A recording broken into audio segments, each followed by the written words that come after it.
Hello everyone, आप सब कैसे हैं। मैं उम्मीद करता हूं कि बहुत अच्छे होंगे और अपनी पढ़ाई को बहुत अच्छे से कर रहे होंगे। मैं Akash Kumar Badana ICT virtual classroom में आपका बहुत बहुत स्वागत करता हूं। मेरे प्यारे बच्चों, जैसे आपको पता है मेरे प्यारे बच्चों, बेसिकली हमारी आपका जो है मेरे प्यारे बच्चों 8th क्लास है और 8th क्लास में देख रहे हैं हमारे अतीत थर्ड जो हमारी बुक है। चैप्टर हमारा चल रहा था महिला जाति एवं सुधारों को हम लोग आपका देख रहे थे कि महिला जाति और सुधार क्या है, किस प्रकार आप इनको देख सकते हैं, कैसे आप इनको समझ सकते हैं। तो बहुत सारी चीजों को हमने देख लिया महिला जाति सुधार में। इन सबको एक एक करके देखने का, जानने का प्रयास किया। क्लियर है। और महिला जाति और सुधार तक हमने इसमें आपका धीरे धीरे चीजों को पढ़ा कि सती प्रथा क्या थी सती प्रथा, लोग औरतों को कैसे आपका जिंदा जलाया करते थे, इतना हमने देख लिया था। चलिए पहले एक बार शुरू से देख लीजिए। ये देखिए, फिर उसके बाद हमने स्त्रियों के फर्क और जीवन के स्त्री और पुरुषों के बीच क्या अंतर है, इसको जानने का प्रयास किया कि स्त्री और पुरुषों के बीच किस प्रकार के फर्क को रखा गया। स्त्री और पुरुषों के बीच को जो अंतर है उसको आप देख सकते हैं। कैसे लोग जाति इलाकों में बटे थे, किसको शूद्र क्षत्रिय कहा गया, कौन सी जाति ऊंची थी, कौन सी नीची, किनको अछूआछूत कहा गया, जिन्हें पानी के पास जाने तक की इजाजत हमारे यहाँ नहीं थी। ठीक, उनको हमने देखने का प्रयास किया और क्या क्या चीजें इसमें खड़ी थी, क्या क्या चीजें हमको देखने के लिए मिली, ये सारी चीजों का हमने इसमें विवरण दिया।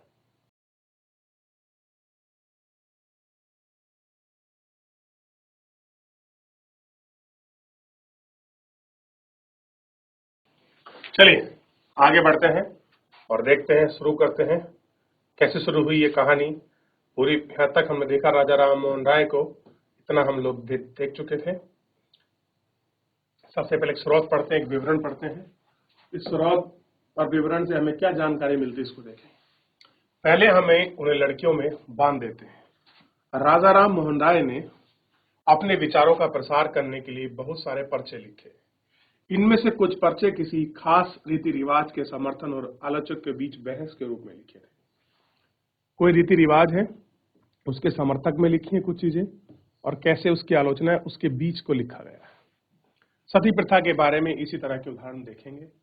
सती औरतें कुदरती तौर पर कम समझदार, बिना दृढ़ संकल्प वाली, भरोसे के योग्य नहीं होती। सती के समर्थक क्या थे कि जो औरतें हैं, मतलब कुदरती मतलब सही रूप से जो भगवान ने उनको बना के भेजा है, ये कम समझदार है, इनमें अपना दृढ़ संकल्प नहीं होता है, इच्छा शक्ति नहीं होती है, और क्या है, भरोसे के योग्य नहीं है, यानी कि बिलीवेबल नहीं है। उनमें से बहुत सारी खुद ही अपने पति की मृत्यु के बाद साथ जाने की कामना करने लगती है, परंतु वे कहीं धकेली आग से भाग ना निकले, इसलिए पहले उन्हें चिता पर लकड़ियों से कसकर बांध देते हैं। सोच कर देखिए, आप लोगों ने महिलाओं पर अपनी स्वाभाविक क्षमता के दर्शन किए, सही मौका कब मिला, फिर भला ये तुम कैसे कह सकते हैं, ये समझ नहीं है। अज्ञान की बाद में कोई व्यक्ति समझ नहीं सकता कि पढ़ाई के ज्ञान ग्रहण कर पाए। उन्हें असक्षम मान सकते हैं, परंतु औरतों को पढ़ने का मौका दोगुना नहीं है, आमतौर पर कैसे कर सकते हैं। ये सारी चीजों को हम लोग इसमें देखें।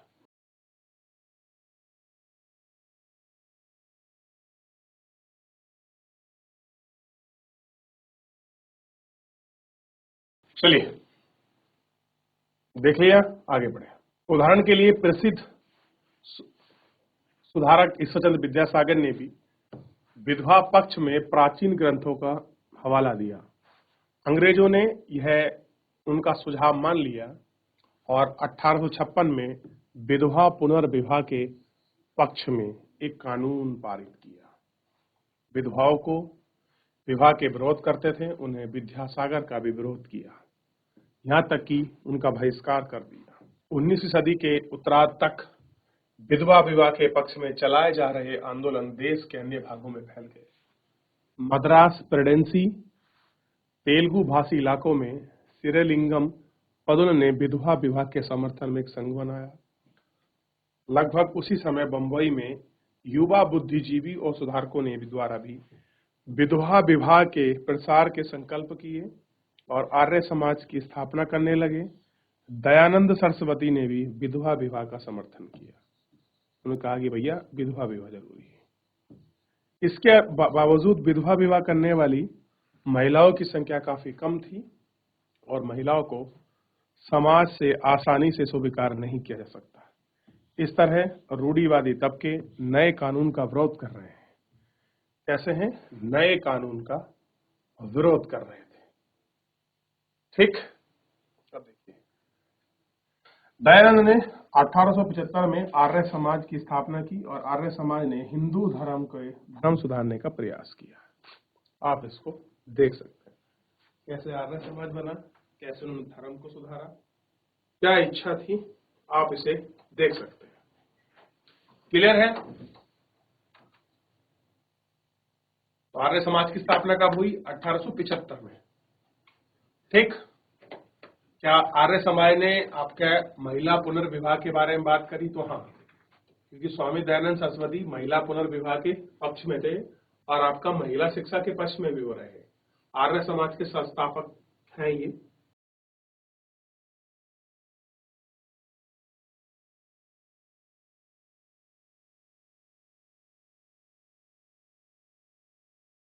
चलिए, देख लिया इतना आपने? समझ आया यहां तक? कोई डाउट, कोई क्वेरी किसी बच्चे का? चलिए, अब लड़कियां स्कूल जाने लगी थी। अब जो लड़कियां हैं वो स्कूल जा रही थी। बहुत सारे सुधारकों को लगता था कि महिलाओं की दशा में सुधार करने के लिए लड़कियों को शिक्षित करना जरूरी है। भैया आप चाहते हो वाकई में महिलाओं की स्थिति सुधरे तो उसके लिए एजुकेशन बड़ा जरूरी बताया हुआ है। और कह रहे कि कलकत्ता में विद्यासागर, बंबई में अन्य सुधारक ने लड़कियों के लिए स्कूल खोले और 19वीं सदी के माध्यम से जब तक इस तरह के प्रारंभिक स्कूल खुले तो बहुत सारे लोगों ने उनसे डरते थे। लोगों को भय था कि स्कूल वाले लड़कियों को घर से निकाल ना ले जाएं। डर क्या था? यदि स्कूल वाले आए और वो आपका लड़कियों को निकाल कर ना ले जाए, उन्हें घरेलू कामकाज नहीं करने देंगे। स्कूल जाने के लिए लड़कियों को सामाजिक स्थानों से गुजरना पड़ता है। बहुत सारे लोगों को लगता है कि इसे लड़कियां बिगड़ जाएंगी। उनकी मान्यता था कि लड़कियों को सार्वजनिक स्थानों से दूर रखना चाहिए।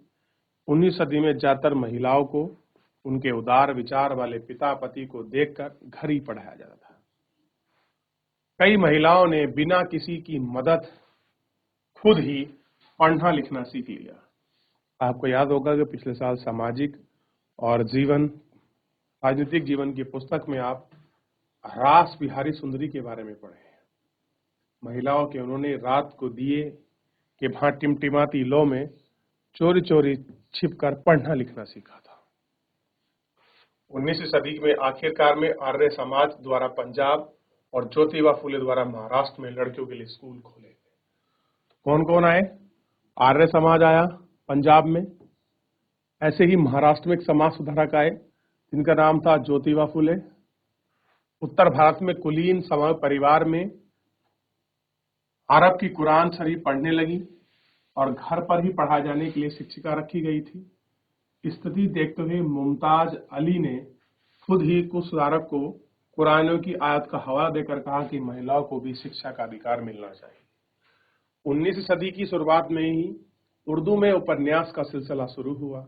इन उपन्यास में महिलाओं ने इस प्रकार प्रोत्साहन किया कि धर्म और घरेलू समाज सभा पढ़ने लगे।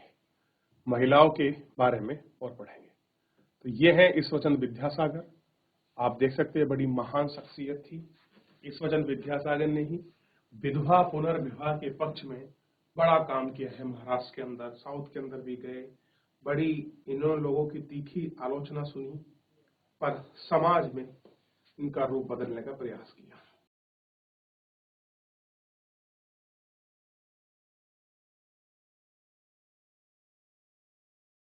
चलिए आगे बढ़े। 19वीं शताब्दी में देखिए हिंदू महाविद्यालय की छात्राएं 1875। 19वीं शताब्दी में जब लड़कियों के लिए स्कूल खोले गए तो आमतौर पर माना जाता था कि लड़कियों की पढ़ाई लिखाई लड़कों की पढ़ाई लिखाई में कम सख्त होनी चाहिए। हिंदू महिला विद्यालय की शुरुआती संस्थाओं में थी जहां शिक्षा दी जाती थी। उसे समय लड़कियां दी जा रही थी, उसी के रूप में बात कर रहे थे। ये देखिए, उस जमाने का पढ़ रहे थे, उस जमाने का एलीट वर्ग थे, महिलाओं के बारे में शिक्षा लिखने लगी। और क्या बात थी, 20वीं सदी की शुरुआत से ही बहुत सारी मुस्लिम महिलाओं ने महिला शिक्षा को बढ़ावा देने के लिए अहम भूमिका अदा की। जैसे भोपाल की बेगमों ने अलीगढ़ में लड़कियों के लिए प्राथमिक विद्यालय खोला। कहाँ की? भोपाल की जो आपकी बेगम थी, उन्होंने लड़कियों के लिए प्राइमरी एजुकेशन की बात करी। बेगम रुकैया सखावत हुसैन ने भी इस दौर में एक प्रभावशाली महिला थी। उन्होंने कलकत्ता और पटना में मुस्लिम लड़कियों के लिए प्राइमरी विद्यालय खोले। इन्होंने नाम ध्यान रखना है, बेगम रुकैया सखावत हुसैन। महिलाओं के लिए, मुस्लिम महिलाओं के लिए बड़ा अच्छा काम किया है इन्होंने। क्लियर है? आप इनको देख सकते हैं। लेडी लैंड का सपना देखा था इन्होंने।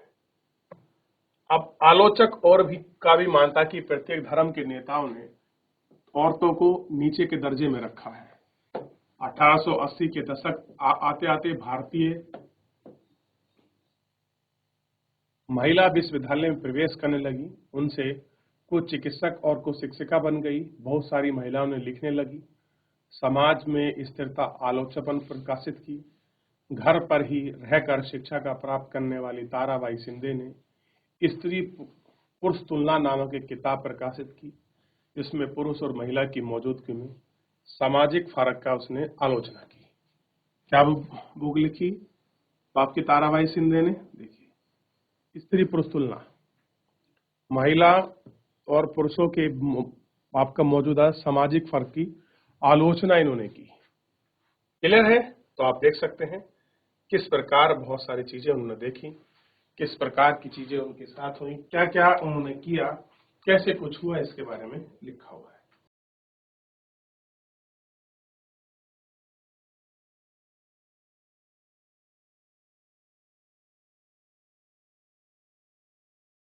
आगे बढ़े, चलिए।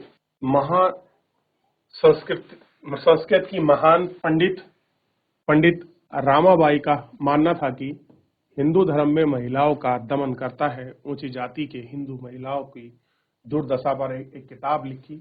उन्हें पूना में एक विधवा गृह की स्थापना की, जहां ससुराल वालों के हाथ अत्याचार झेल रही महिलाओं को पनाह दी जाएगी। वह महिलाओं को ऐसी चीजें सिखाई जाती थी जिनके सहारे अपनी रोजी रोटी चल सके। क्या हो सके?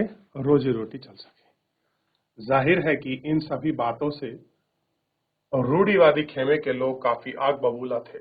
उदाहरण के लिए बहुत सारे हिंदू राष्ट्रवादियों को लगता था कि हिंदू महिलाओं पश्चिमी तौर तरीके अपना रही हैं, जिनसे हिंदू संस्कृति भ्रष्ट हो जाएगी, पारिवारिक संस्कार नष्ट हो जाएंगे।